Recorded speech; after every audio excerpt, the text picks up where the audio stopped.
Crown of Tempests has always been an incredible exotic, but honestly just held back by the limitations of Arc Warlock. Prismatic Warlock however offers everything needed to make this exotic shine and more. Here's its effects. Final blows of arc abilities or jolt grant stacks of conduction times up to 3 times. At max stacks this will grant just over 500% regen rate to all of your grenade, melee and super, as well as decreasing super drain rate by up to 65%.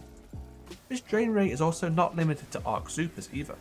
Song of Flame benefits from this too. You can see with conduction times the drain rate is hugely reduced, and this can be refreshed mid-super using weapons of voltshot.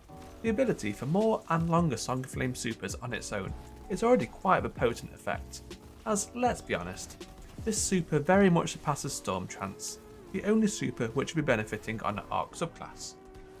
But outside of super, Prismatic also has some fantastic arc abilities to loop, such as Arcane Needle modified with a Lightning Surge aspect. Now you'll have 3 charges of AoE jolting melees, which will be the perfect engine in ensuring conduction time is active at all times. Just dive straight into a pack of adds to instantly gain max stacks. And since these melees will be recharged insanely quickly, you could even spare a few needles to apply Unravel should you need more damage. Another method is using storm grenades.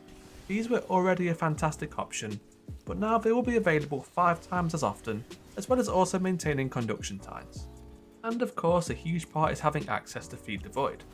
Here's the survivability option, which makes Prismatic the vastly superior Crown of Tempest subclass, with Devour activated on any ability final blow. As for cherry on top, Devour even provides yet another method of grenade regen, if that was even needed at this point. Also Transcendence being a thing too. This goes really insane. You can just cycle Lightning Surge into Lightning Surge for pretty much the whole duration. The only consideration you need here is just ensure you have a darkness heavy weapon, as light energy is quite easy to acquire with arc abilities, but darkness will require a bit of help to keep up. Prismatic also features a bunch of fragments which really help this build shine, options to enhance the ability loop and push even more damage as well as prismatic energy. Facet of Dawn will allow for powered melees to grant Radiant. Facet of Dominance will allow for grenade hits to jolt. Facet of Sacrifice will grant bonus Darkness Transcendence energy on every final blow, so long as you have a light buff including Amplified, Radiant or Devour.